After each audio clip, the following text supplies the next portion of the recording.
गंगायां महत्पुण्यां ब्रह्महत्योपहारिणीं ऋषिकेशः विशेषेतः गंगा दक्षिणवाहिनी। गंगा बहुत ही पुण्यवान नदी है, हम इसको अपनी माँ मानते हैं। ब्रह्म हत्या जैसे पापों को भी ये स्नान मात्र से ही नष्ट कर देने वाली है। ऋषिकेश में जो भी व्यक्ति आकर स्नान करता है तो उसको गंगा स्नान का विशेष फल मिलता है।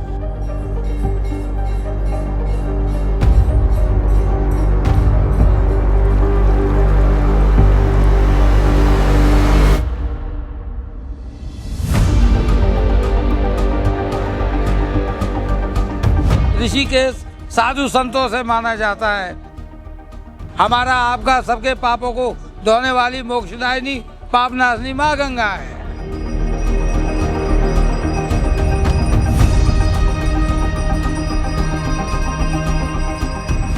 जमुना जी हैं, ऋषियों ने तपस्या करके जमुना जी को प्रकट किया था।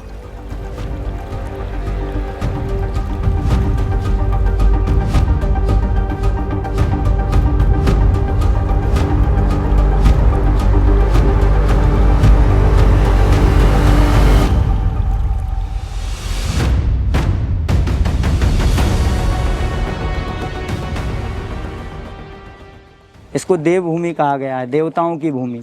लोग एंजॉय करने आते हैं यहाँ, जबकि यहाँ क्या करने आना चाहिए? साधना करने। फिर एंजॉय करने की जगह थोड़ी है। तो देवभूमि, देवताओं की भूमि में साधना, तप, जप, व्रत, नियम, स्वाध्याय, क्रतु, शम, दम, दया, दान, ये सारी चीज़ें हमें करनी चाहिए जी। गंगा नदी की आरती करने से मनुष्य जो है अपनी 24 पीढ़ियों को तार देता है। मतलब उसकी जो 24 पितृ पीढ़ियाँ होती है ना, वो आरती के दर्शन मात्र से ही तर जाती है।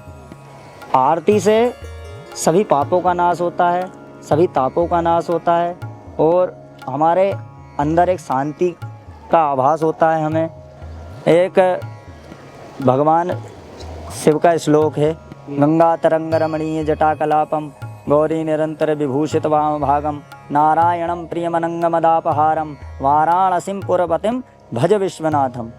आपने देखा होगा गंगा की आरती होती है काशी विश्वनाथ में। तो गंगा तरंग रमणीय जटाकलापम, गंगा जो है कि जिनकी जटाओं में रमण कर रही है, रमण, ये गंगा ये बह रही है, ये कहाँ से आई? जटाओं से आई। ये उनकी जटाओं से। गंगा तरंग रमणीय जटाकलाप, उनकी जटाओं में गंगा रमण करते हुए आ रही है। जो ऋषिकेश में बड़े बड़े संत पहले भी रहे हैं, अभी भी रहे हैं, महायोगी रहे हैं, उन्होंने ऋषिकेश को ही क्यों चुना? देखो, ये ऋषियों की भूमि है, इसको ऋषियों की भूमि कहा गया है। ऋषि अर्थात जो अपने शरीर को, अपने मन को, अपनी बुद्धि को एक करके परम ज्योति में विलीन हो जाता है।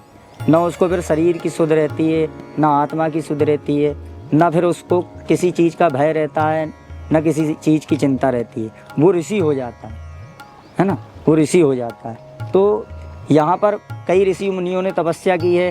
गंगा मैया का बहुत अच्छा स्थान है, इसलिए इसको जो है कि ऋषिकेश कहा जाता है। ऋषि मुनि इस स्थान पर विचरण किए। भगवान राम यहाँ पर आए, भगवान लक्ष्मण, शत्रुघ्न इत्यादि सभी यहाँ पर आकर इन्होंने विचरण किया है ना। तो इसीलिए इसको ऋषिकेश कहा जाता है। आपके हिसाब से जो विदेशी आते हैं उनका मोटिव होता है, वो साफ सफाई भी रखते हैं, वो धर्म की इज्जत भी करते हैं, पर हमारे जो लोकल, वो धर्म की इज्जत नहीं करते, गंदगी फैलाते हैं, आपस में झगड़ा करते हैं, यहाँ पे शराब पीते हैं। तो उनको आप क्या मैसेज देना चाहोगे? देखो, हम हमारे घर में साफ़ सफाई रखते हैं कि नहीं? रखते हैं भाई। कोई कचरा पड़ा है तो उसको साफ़ कर देते हैं। तो लोग केवल अपने घर को ही अपना घर मान रहे हैं।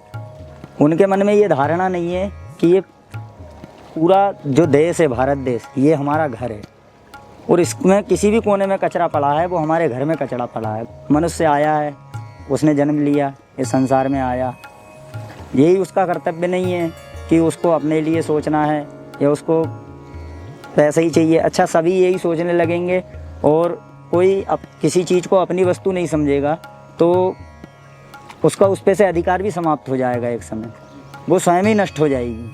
गंगा मैया को आज यदि हम नहीं मानेंगे, स्वच्छ नहीं रखेंगे, साफ़ नहीं रखेंगे, तो एक दिन गंगा मैया लुप्त हो जाएंगी।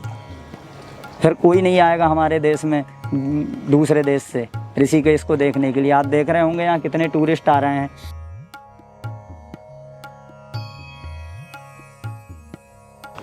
यहाँ पे आके मन शुद्ध हो जाता है, बिल्कुल मन शुद्ध हो जाता है। साधना की भूमि है, साधकों के लिए उचित है।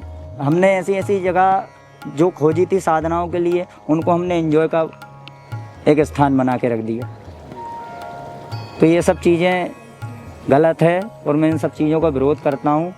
और जो धर्म के प्रति है, जो शास्त्र कह रहे हैं, जो वेद कह रहा है, जो पुराण कह रहे हैं, जो हमारे संत महापुरुष कह रहे हैं, केवल वही सत्य है। उसके अलावा बाकी सब असत्य है।